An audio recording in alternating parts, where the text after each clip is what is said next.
oferecendo pra gente abrir uma loja no shopping. Eu falei, cara, que loucura é essa, mano? Porra. A gente tinha passado uma barraquinha na rua pra uma loja num shopping, um aluguel que a gente pagava na fábrica de 2.000 pra... Qual é a chance? 30 vezes mais. Não, qual é a chance de isso acontecer? Barraquinha do Meyer, da rua, camelô, que pagou a obra do Barra Shopping. Tinha 90 mil reais guardado, era o dinheiro que a gente tinha pra abrir uma loja. Caraca. Dormiu com 4 funcionários, acordou com 18.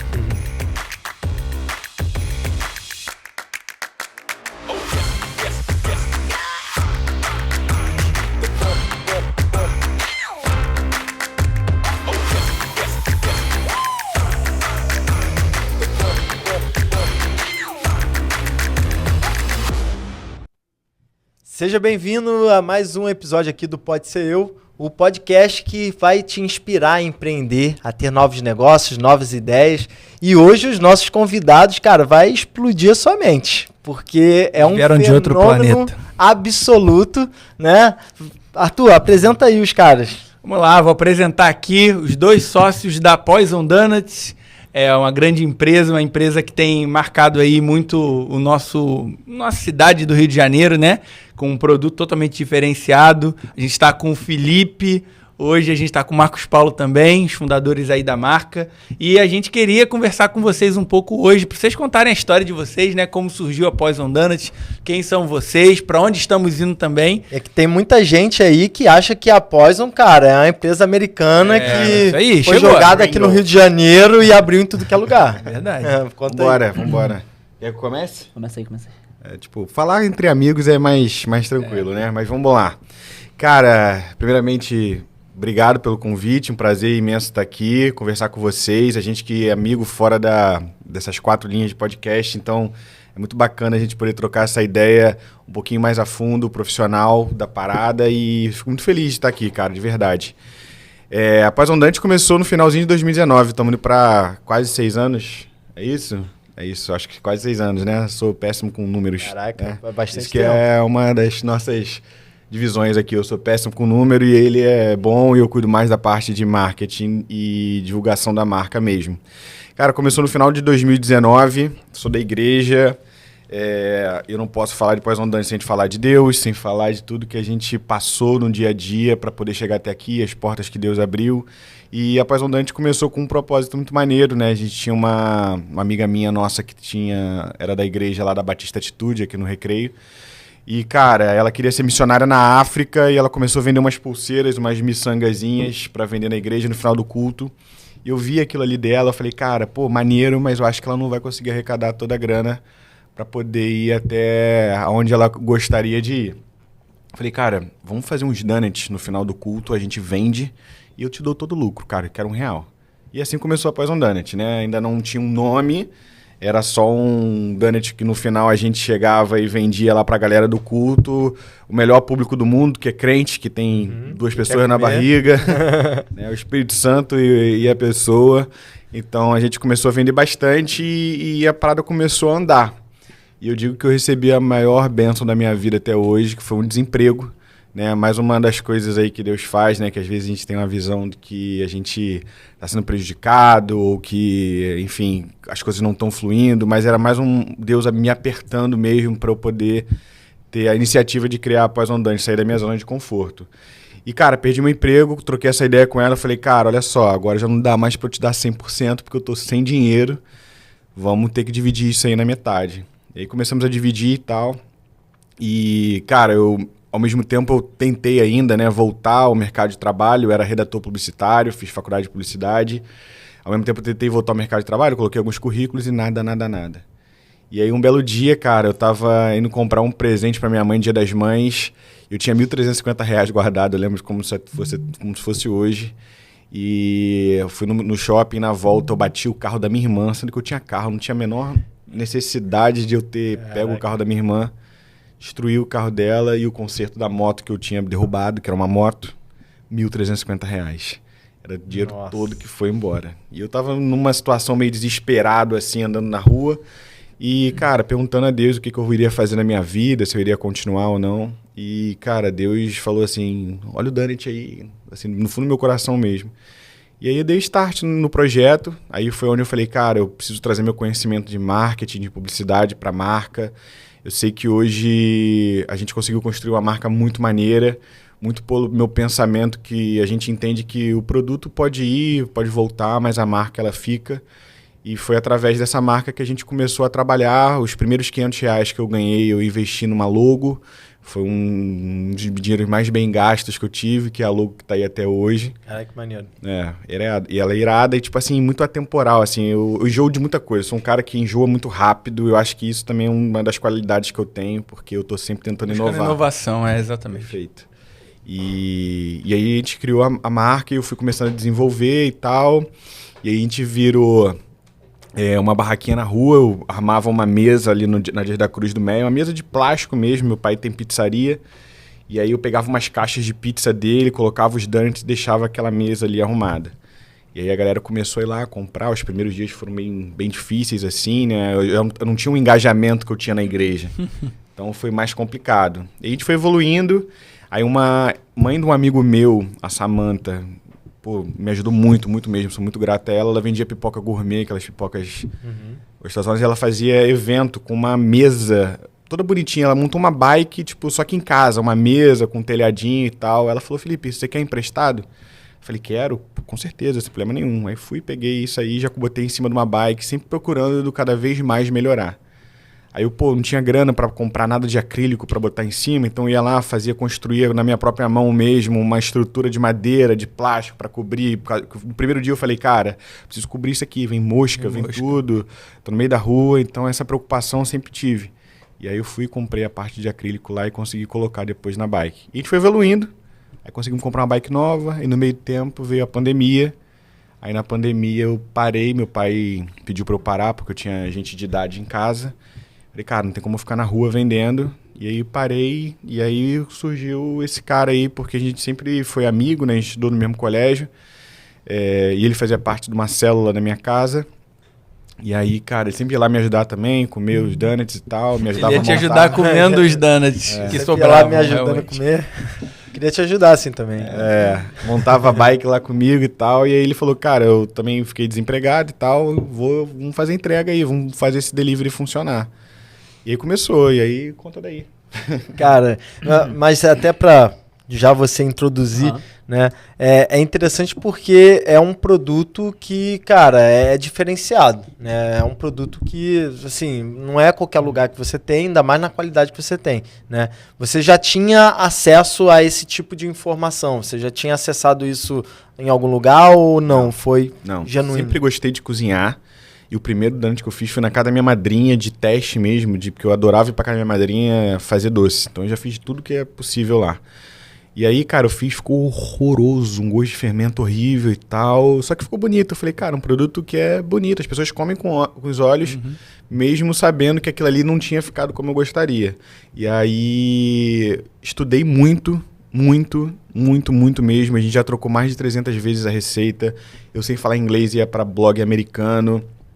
Uma das coisas que mais me marcou no desenvolvimento da massa do donut foi que eu via vídeo no YouTube de pessoas comendo donut. Eu contava quantas mordidas a pessoa dava para saber se a massa era leve, se não era.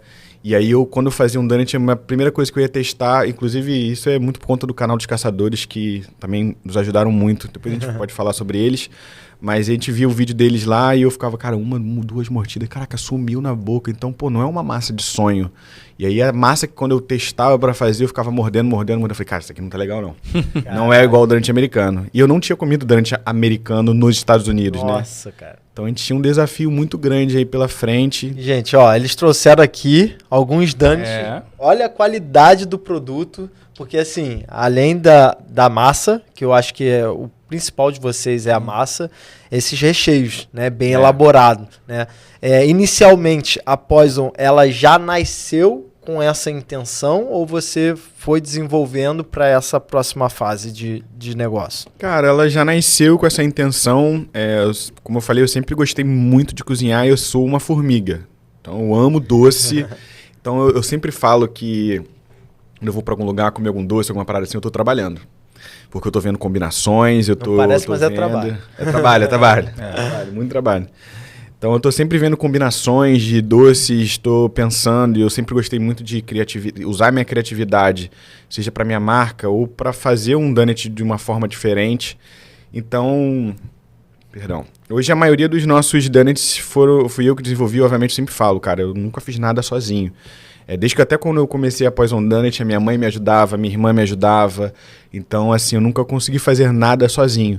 Mas a maioria saiu, pelo menos a ideia inicial ali da minha cabeça, e as minhas confeiteiras, que são muito melhores do que eu na parte de delicadeza e tudo, elas vão lá e... Não, Felipe, deixa que eu faço aqui. Elas aprimoram a ideia, né? Elas vão lá, não, deixa que eu faça essa linha aqui, porque tá muito grotesco, tá muito ruim, eu vou lá e deixo na mão delas. E sobre aprimorar a ideia, né?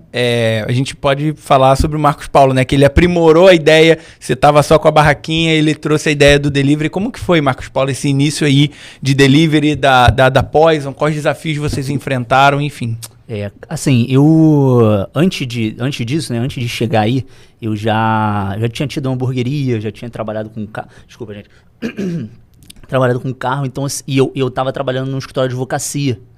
Só que eu sempre, porque minha hamburgueria não tinha dado certo e tal, então eu falei, cara, vou pro caminho normal assim, só que aquilo sempre me incomodou um pouco, porque eu sempre quis ter o meu negócio.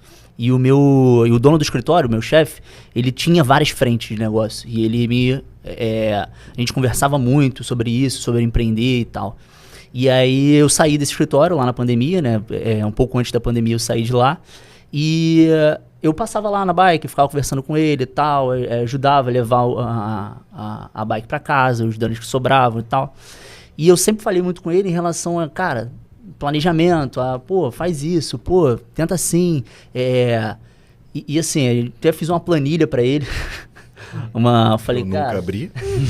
Falei, cara, ó, tem essa planilha aqui, bota teus custos, bota quanto você tá vendendo, pra você saber, tipo assim, um básico. Cara, nunca abriu a planilha. Caralho. E aí... Porta pra fora.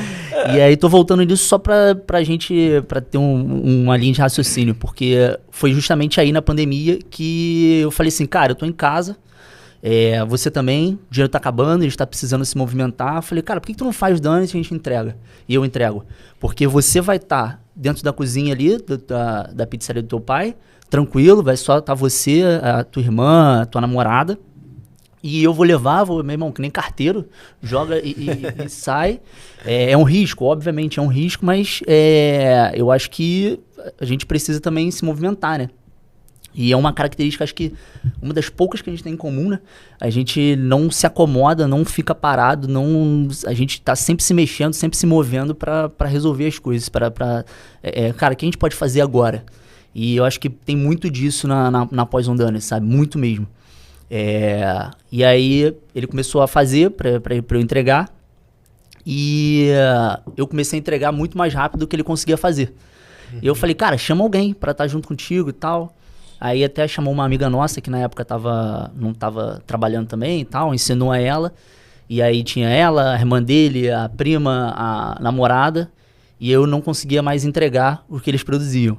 E aí falei, cara, vamos chamar mais uma pessoa para entregar. E aí chamamos e tinha uma parte da entrega que ela tirava o pedido no papel e aí ia botando nas caixas. E eu desenvolvi uma planilha macro que alimentava outras duas planilhas para já ir para a cozinha, para já ir para a entrega.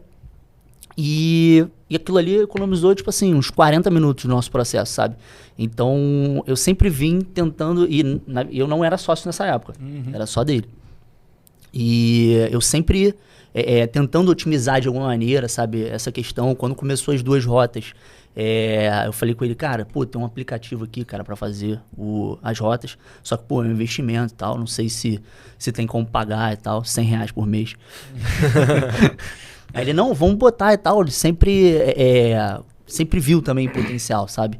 E eu sempre vi também um potencial muito grande ali na Poison Donut pelo produto, pelo que as pessoas achavam daquele produto.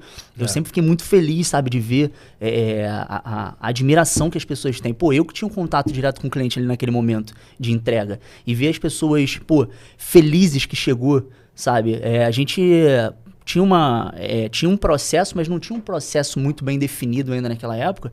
E a gente chegava, às vezes, na casa do cliente 9 horas da noite, cara. E o cliente felizona. Me recebia, teve gente que me chamou pra jantar. Entra aí, cara. Falei, última entrega, desculpa. Ele, então entra aí, pô. falei, não, calma aí.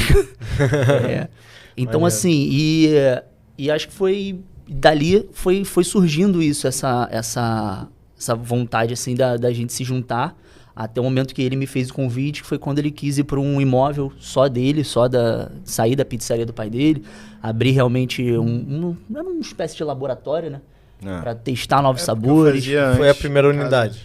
Não, Foi a fábrica. Uma fábrica, né? Porque antes eu fazia em casa, na batedeira da minha mãe, aí depois o negócio começou a ter um volume um pouquinho maior, eu falei, pai, a pizzaria do meu pai também era no Meia, eu falei, pai, olha só, até 4 horas tua pizzaria pode ser minha, eu te pago um aluguel, e aí a gente, no início, não pagava nada, né, pai deu essa moral também, senão depois ele vê isso daí, ele vai falar, tu tá falando besteira, não sei o que lá.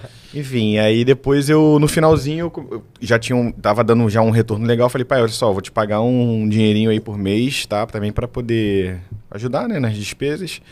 E até 4 horas da tarde eu tinha meu tempo ali para poder fazer. Eu usava os equipamentos dele, aquela maceira basculhante que fala, né, de pizzaria, assim, que era terrível, muito difícil de dar ponto na massa. E ali a gente fritava os dentes numa panela. Enfim, cara, era uma loucura do caramba. E hoje, olhando pra trás, assim, tu fala assim, pô, tu faria isso de novo? Eu falei assim, pô... Talvez não. Não sei. Mas é engraçado, porque se a gente souber todo o processo que a gente vai passar para construir, talvez a gente desistisse, né?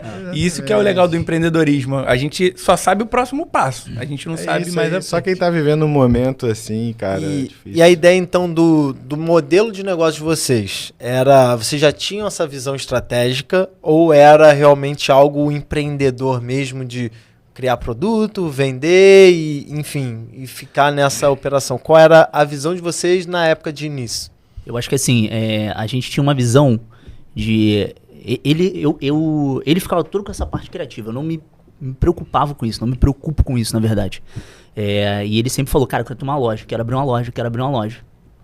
E eu sempre vim organizando isso, sabe? Organizando pra gente...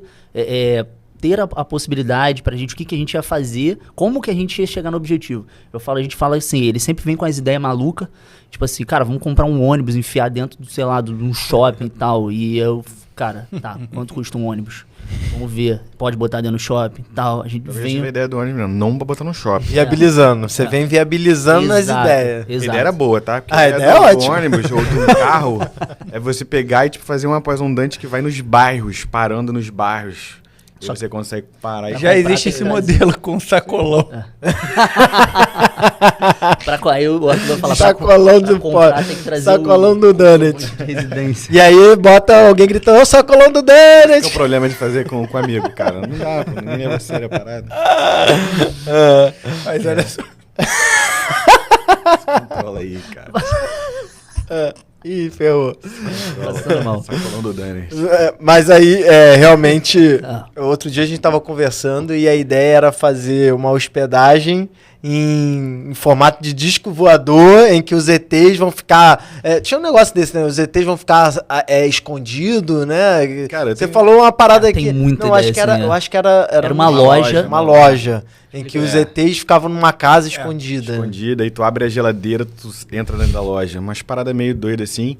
E, pô, cara, esse é o nosso DNA, entendeu? Eu acho que, obviamente, 80% das ideias elas não vão pra frente, mas os 20% que vão, cara, muito são, certo, são muito legais, são muito assertivos, né? Acho que tá desde o início, assim. A gente nunca se acomodou em entregar a mesma parada. Vocês abriram a primeira unidade, então, eu me lembro, que eu sou aqui do Rio, eu me lembro do início de vocês.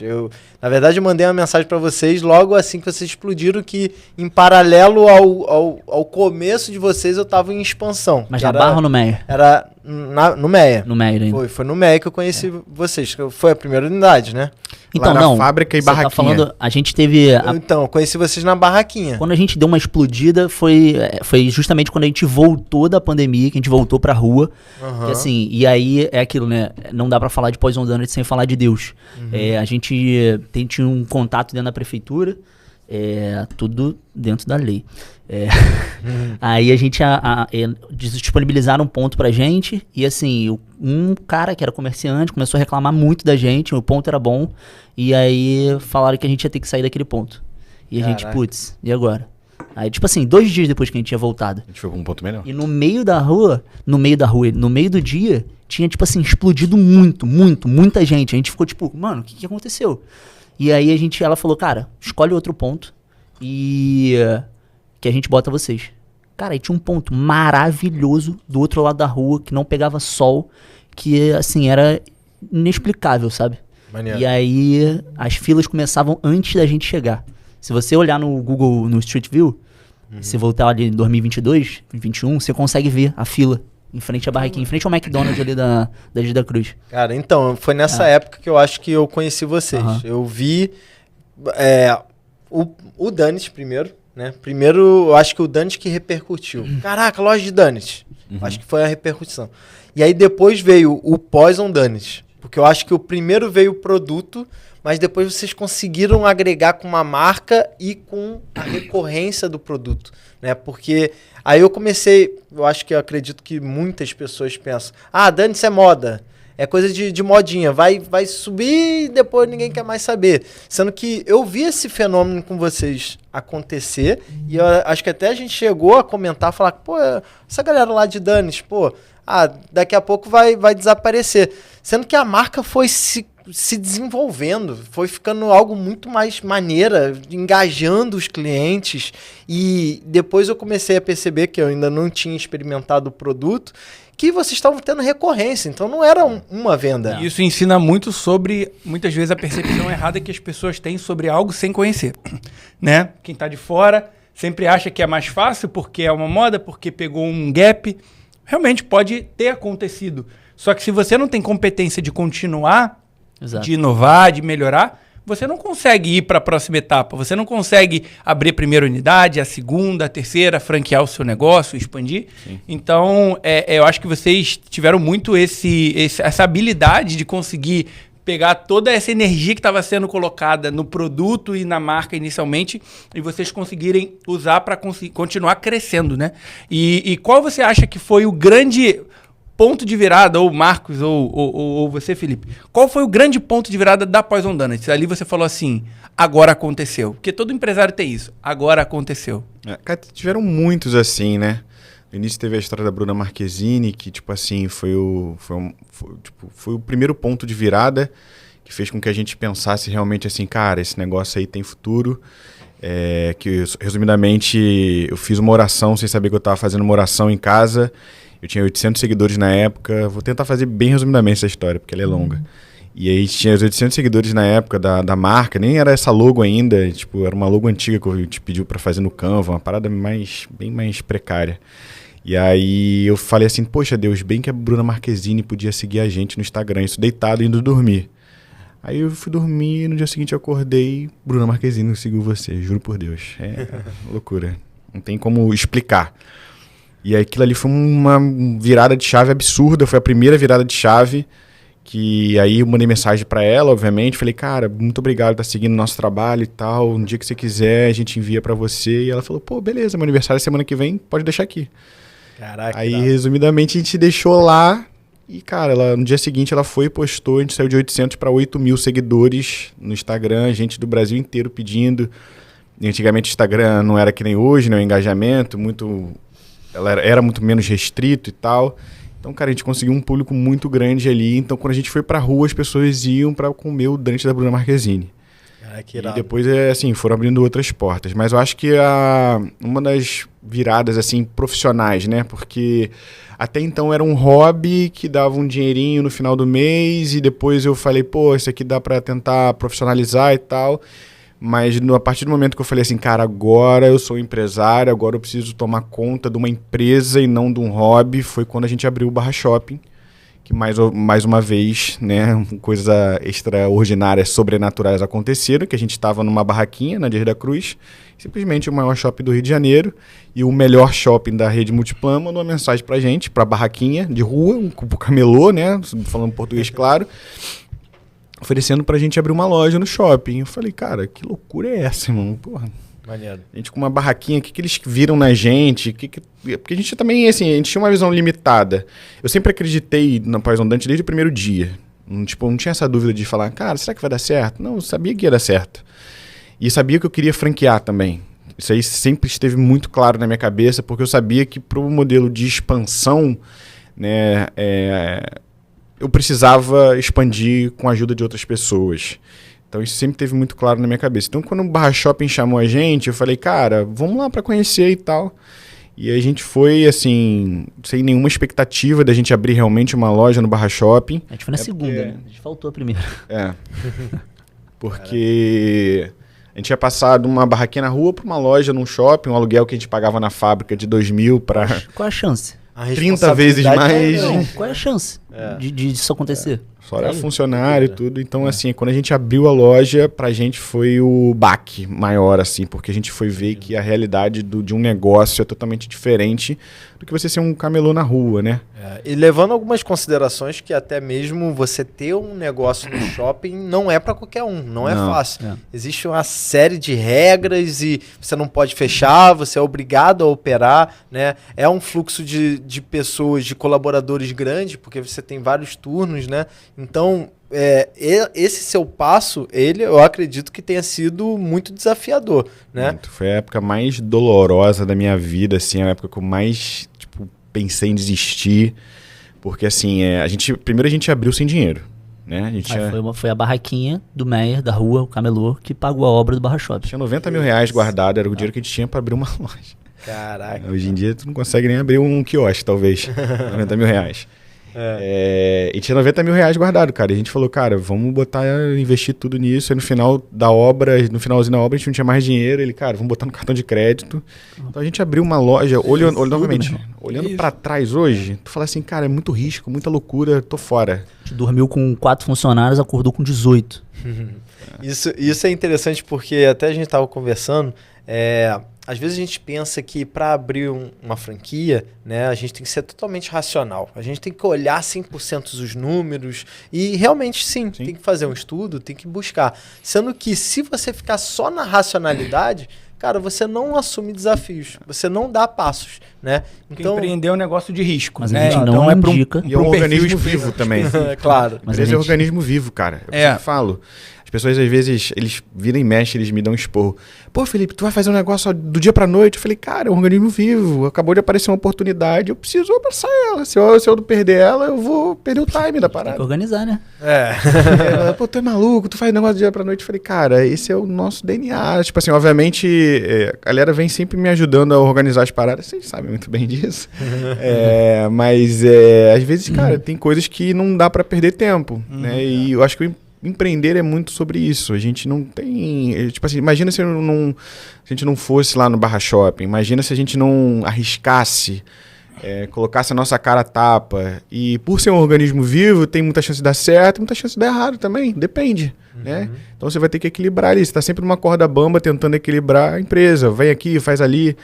E isso que eu acho que é o mais prazeroso. Se fosse um ambiente totalmente confortável, eu acho que a galera não ia curtir muito, não. Meu pai perguntou pra mim, quantos meses de aluguel você tem guardado pro shopping? Eu falei, pai, nenhum. Aí ele falou, cara, então não vai. Eu falei, pai, já vai foi. acontecer. Eu falei, não posso falar aqui agora. Mas eu falei, cara, é a chance que a gente tem, cara. É o tiro que a gente tem. Então, assim, a gente já tinha um produto muito bom, a gente também não é maluco de, cara, vamos testar aqui no Barra Shopping? Não era teste. Exatamente. A gente tinha um produto muito bom, a gente sabia fazer o negócio numa escala muito menor, e a gente falou, cara, é a hora, é o momento que a gente pode arriscar. A gente não sabe se a gente vai ter essa oportunidade no futuro, o tempo passa, hoje a gente não tem a responsabilidade que a gente mais pra frente vai ter, de família, de filho, de conta. Então, assim, isso pode dar muito errado? Pode. Mas, cara, a chance era de dar muito certo. Tinha muito mais chance de dar certo do que de dar errado. E foi um fenômeno, né? Porque teve filas e mais filas no Barra Shopping, né? Eu me lembro que, cara, foi a inauguração principal do Barra Shopping, né? Foi extraordinário. E assim, é legal, né, falar sobre isso, que você falou cara, é o tiro que a gente tem pra dar e tudo mais, pode dar errado, né? No empreendedorismo, até tem essa frase que o pessoal tá colocando direto, né? Primeiro você começa, depois você melhora.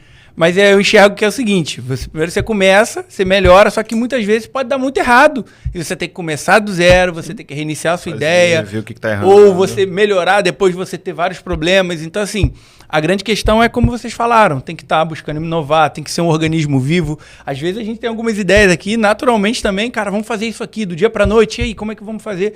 Então, acredito muito que empreender realmente não é para qualquer pessoa, obviamente, porque envolve o risco, mas quando dá certo, vale muito a pena. Sim. Né? Porque você constrói algo que se torna maior do que você. Sim. Hoje a Pós é muito maior que Felipe e Marcos Paulo. As pessoas conhecem a Pós e podem nunca conhecer vocês. Né? Conhecem o produto e podem nunca conhecer vocês. E falando de projetos aí, né? Vocês abriram Barra Shopping, posteriormente vocês foram crescendo. Como foi essa etapa de abertura de novas lojas, né? Que vocês tiveram posteriormente a abertura do Barra Shopping? Como é que isso impactou a vida de vocês? Acho que, tipo, tem uma frase que o Rony da Reserva, ele usa muito, que é nasceu pronto, nasceu tarde. E eu tenho muito isso também na minha cabeça. Fala muito sobre isso que a gente acabou de falar. Cara, se o negócio nasceu pronto, cara, todo certinho, assim, meu irmão, já passou muito tempo. Devia ter começado lá atrás, porque é impossível, cara, é intangível você abrir o negócio e você não conseguir ali dentro do negócio você ver erros e acertos e melhorar. É importante você errar, é importante pra caramba. A gente hoje, por exemplo, está num processo de expansão e está muito claro na minha cabeça o que eu preciso expandir de maneira gradual, né, devagar. Por quê? Eu sei que eu vou errar como um novo franqueador, é um novo negócio para mim. Então eu prefiro errar pequeno, né, errar devagarzinho, vai lá, conserta, seja muito mais ágil para consertar do que a gente sair expandindo. Manobrar um Titanic é muito mais difícil que manobrar um jet ski. E ninguém tropeça na pedra grande, né? Todo mundo tropeça na pedra pequenininha, que a gente não vê. Então é um detalhe que é o problema. Então, cara, a gente está num processo muito de expansão. Para a gente abrir novas lojas lá atrás foi um baita de um desafio, porque a gente, novamente, estava aprendendo, a gente tomou muita porrada mesmo. Foi o que eu falei, tipo assim, foi a época da minha vida mais crítica, assim, sabe? De saúde mental mesmo, de eu falar, cara, eu não aguento mais isso. Tipo, de eu chorar no estacionamento do Barra Shopping. Perguntou o que impactou nossa vida, quase acabou com ela, né?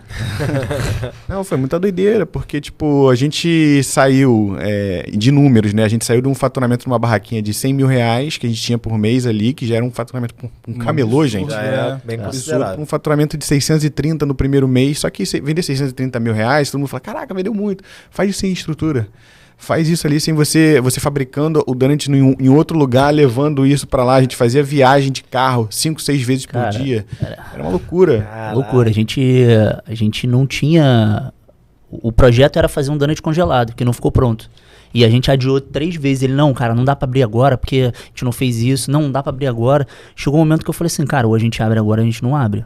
Mas como é que a gente vai fazer? Eu falei, vamos levar daqui do Meia.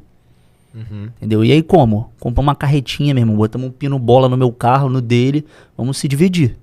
E a gente levava 6 vezes, fazia 6 viagens por dia.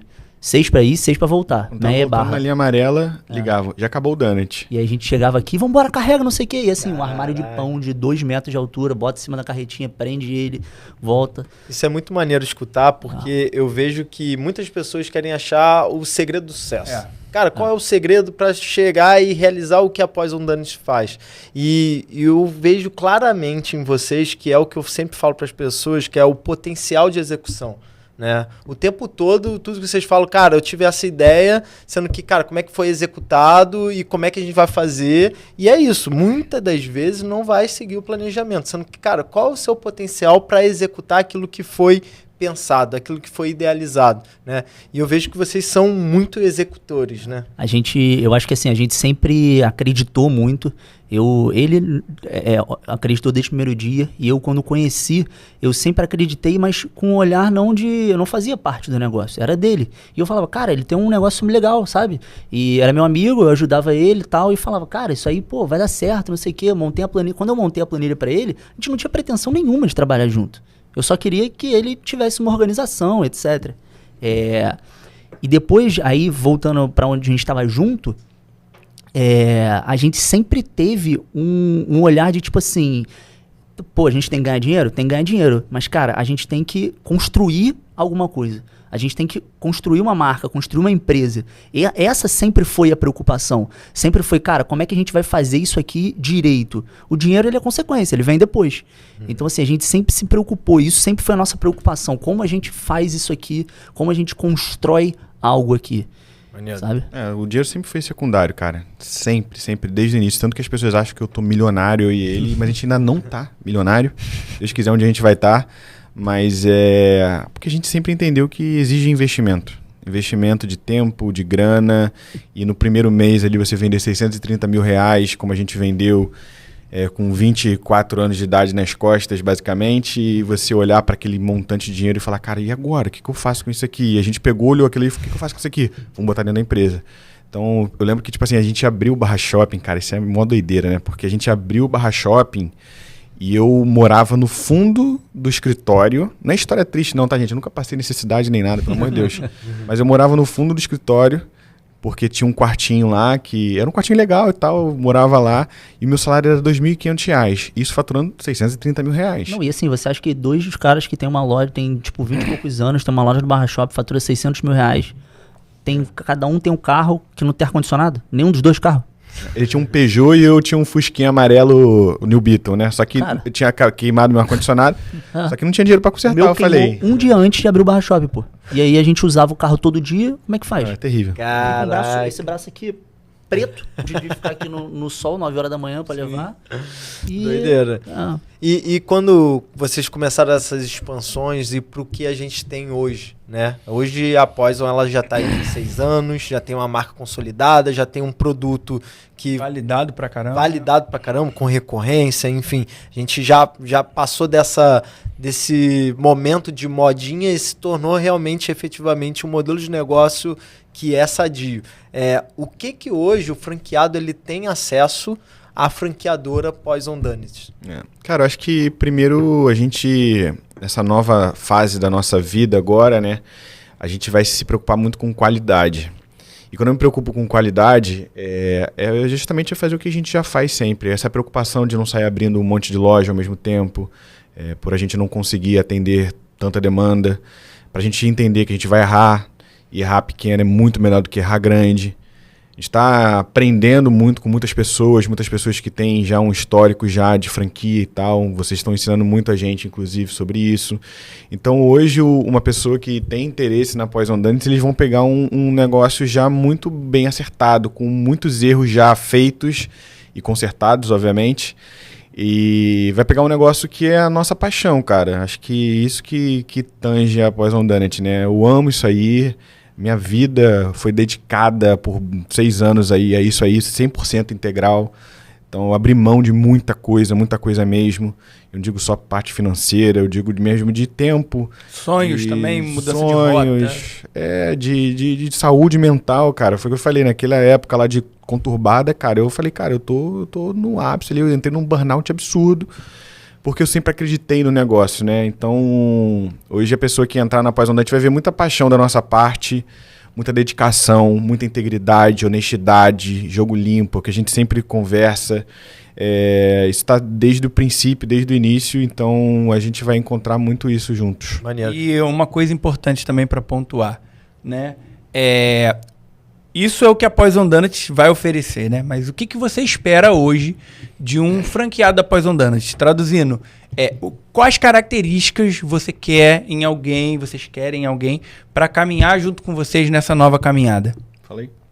Cara, a gente, desde o princípio, lá voltando rapidinho à abertura do Barra Shopping, a gente sempre entregou muito na mão de Deus. Mas eu fiz um trato ali com Deus, que eu falei assim, cara, eu vou dar o meu máximo. Então, assim, eu sei que se não for acontecer é porque realmente não era para acontecer, mas eu ia dar o meu máximo.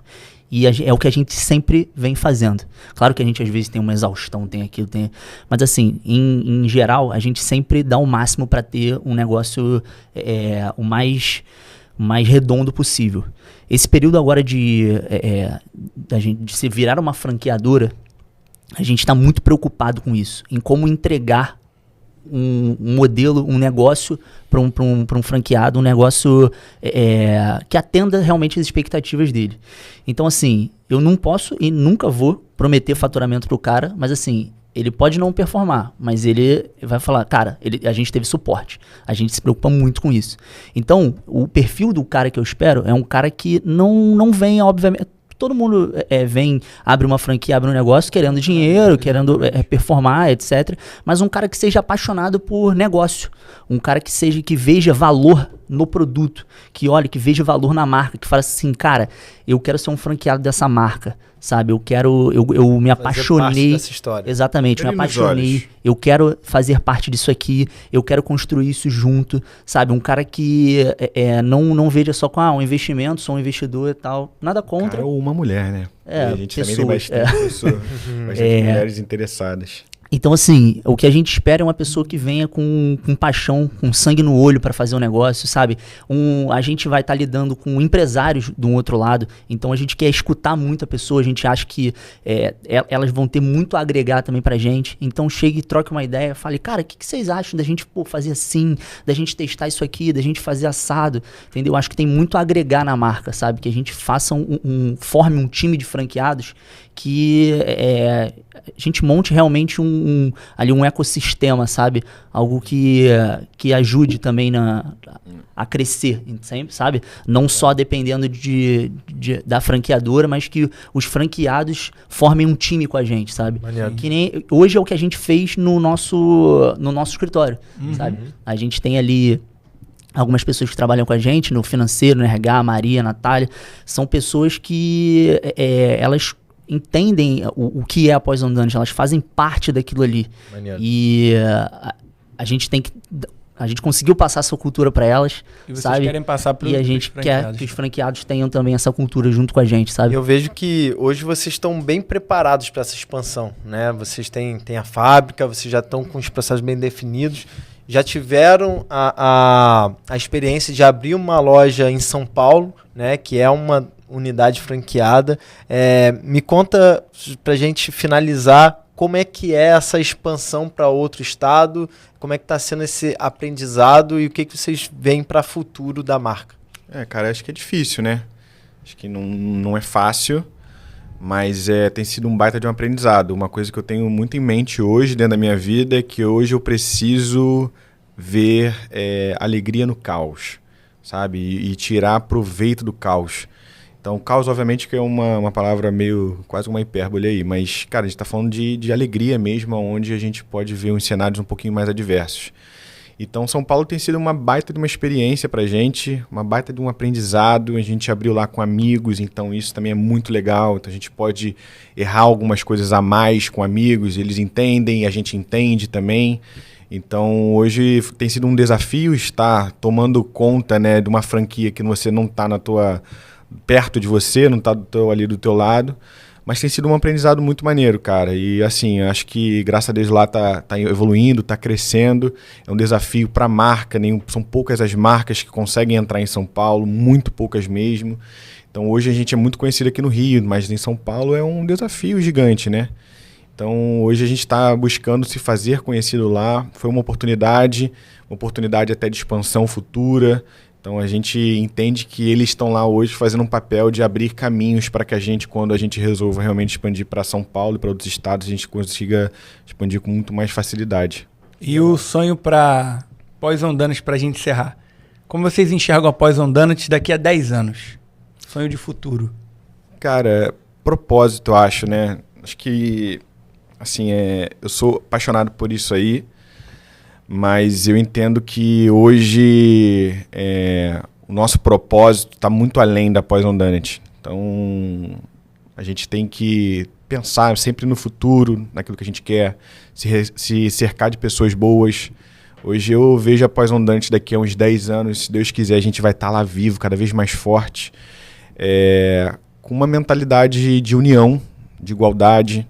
Todo mundo ali, todas as pessoas que façam parte, os franqueados, os funcionários, vejam que não é uma empresa qualquer, uma empresa que se preocupa com os detalhes, com a qualidade, e que a gente consiga manter isso, cara, eternamente, sabe? Então, acho que hoje o meu plano, assim, para Poison Donut, que a gente esteja, Deus quiser, muito forte, né, espalhada pelo Brasil, talvez pelo mundo, não sabemos, né?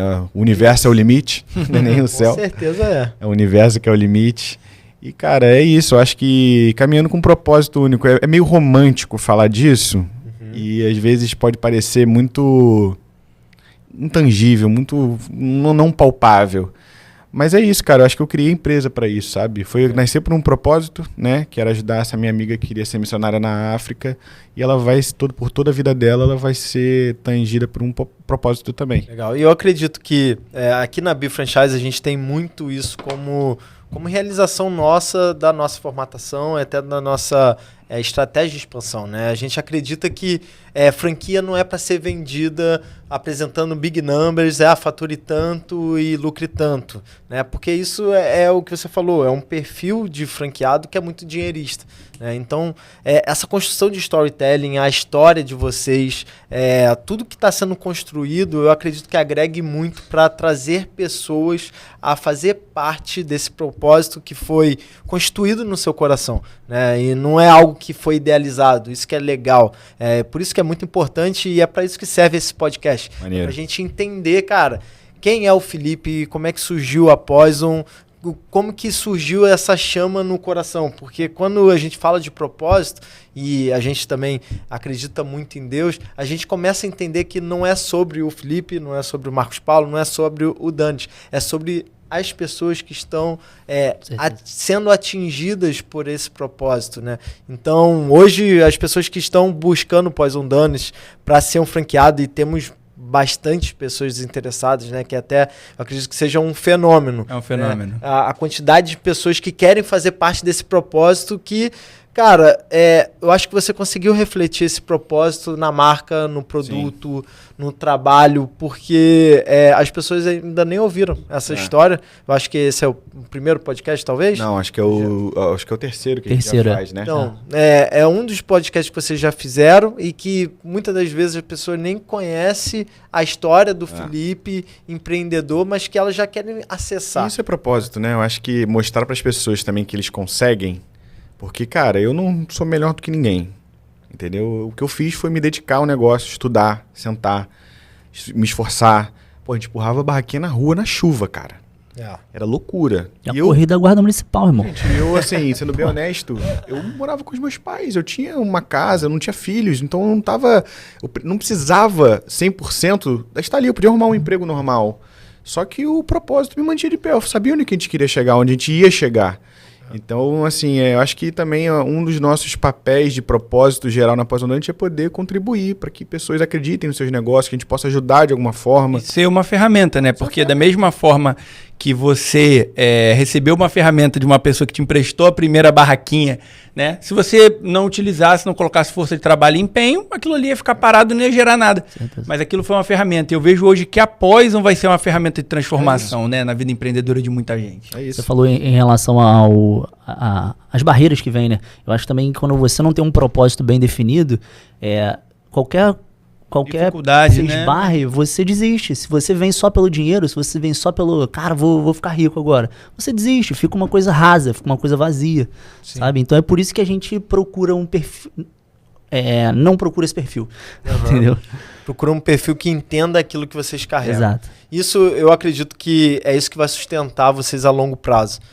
Parabéns pelo trabalho. É incrível tudo que foi construído, é incrível a chama que arde no coração de vocês, todo esse propósito de vocês. A gente é muito feliz em poder fazer parte dessa história, né? A gente...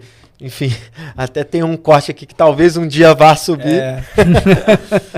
Mas... Estamos escrevendo os capítulos, né, Ju? A gente tá desenvolvendo muitas coisas bacanas e eu acredito que o que surgiu aqui, o que nasceu aqui, o Arthur falou ao longo de 10 anos, eu acredito que você ainda não conseguiu visualizar tudo aquilo que está por vir. Sim.